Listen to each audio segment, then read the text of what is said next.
Asal-usul burung ruai. Kisah dari Kalimantan Barat. Pada zaman dahulu kala, terdapat sebuah kerajaan kecil. Kerajaan tersebut terletak di antara Gunung Ruai dan Gunung Bawang. Kerajaan kecil tersebut dipimpin oleh raja yang arif dan bijaksana. Sang raja memiliki 7 orang putri. Tapi sayangnya, istri sang raja telah lama meninggal dunia semenjak putri bungsunya masih kecil. Putri pertama hingga ke-6 ternyata memiliki sifat pemalas dan suka membantah ayahnya. Berbeda dengan ke-6 kakaknya, putri bungsu menjadi anak yang rajin dan berbakti pada orang tua. Karena itulah, sang raja lebih menyayangi putri bungsunya daripada putri-putrinya yang lain. Akibatnya, ke-6 putri lainnya merasa iri kepada adik bungsu mereka. Putri-putriku, ayah akan pergi ke negeri sebelah untuk urusan kerajaan. Kalian baik-baiklah di istana. Ayah akan pergi paling lama nanti sore. Rasa iri dengki ke-6 putri raja kepada adik bungsunya dilampiaskan ketika sang ayah tidak ada. Mereka menyuruh adiknya bekerja apa saja untuk membuatnya menderita. Ketika adik bungsunya melakukan kesalahan, mereka tidak segan memukulinya. Akibatnya, wajah sang adik sering terlihat lebam. Ketika sang raja pulang, dia terkejut melihat wajah putri bungsunya lebam. Putriku, kenapa wajahmu lebam-lebam? Adinda jatuh di taman, ayah, sehingga wajahnya lebam. Benarkah itu, putriku? Iya, ayah.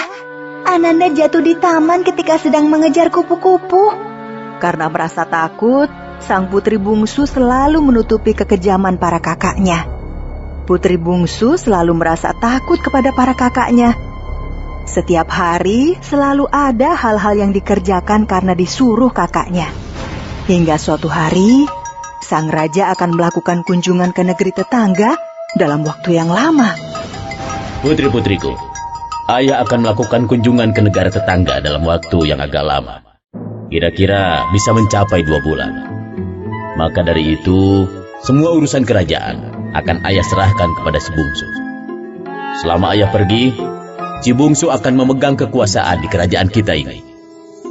Kalian semua harus mematuhi semua apa yang dikatakan oleh si bungsu. Kebencian para kakak si bungsu semakin menjadi-jadi. Rasa iri semakin memuncak. Setelah ayah mereka berangkat, mereka pun merencanakan hal yang jahat untuk mencelakakan si bungsu. Aku tahu sebuah gua batu yang tidak memiliki ujung. Gua batu itu terletak di kaki Gunung Ruai dan memiliki sungai kecil yang banyak ikannya. Kita ajak saja si bungsu ke gua itu dan kita tinggalkan di sana.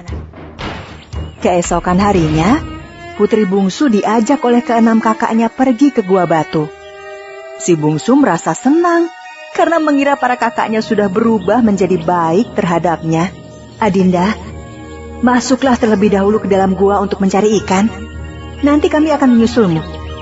Tanpa banyak bertanya, si bungsu pun masuk ke dalam gua batu. Ke-6 kakaknya melihat dari belakang. Putri bungsu yang tidak berburuk sangka kepada kakak-kakaknya pun terus berjalan ke dalam gua. Dia mengira para kakaknya pun akan menyusulnya. Sedangkan kakak-kakak si bungsu justru kembali ke istana. Sepertinya rencana mereka berjalan lancar. Sementara itu, putri bungsu berjalan semakin jauh. Dia akhirnya merasa sudah tersesat. Kakak, di mana kalian? Aku takut, di sini gelap.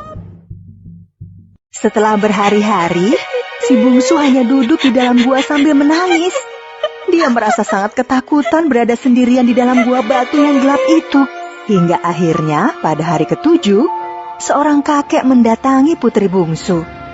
Cucuku, siapa kamu? Dan apa yang kamu lakukan di sini?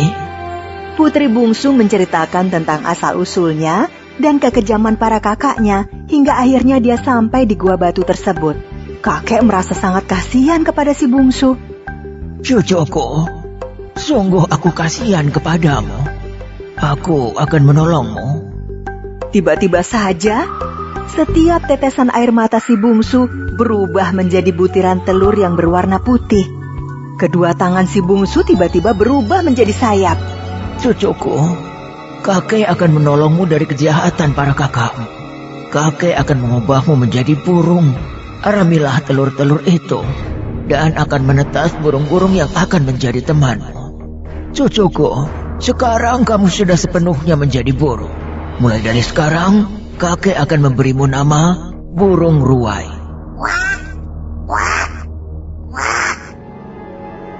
Setelah mengubah putri bungsu menjadi burung, sang kakek segera menghilang. Seperti pesan kakek, burung ruai mengerami telur-telur berwarna putih itu. 40 hari kemudian, telur-telur tersebut menetas menjadi burung-burung ruai kecil. Putri bungsu yang sudah berubah menjadi burung ruai pun terbang keluar dari gua batu. Bersama teman-temannya yang baru saja menetas, burung ruai terbang menuju istana. Burung-burung ruai bertengger di atas pohon. Mereka menyaksikan sang raja menghukum keenam putrinya karena telah membuang si bungsu.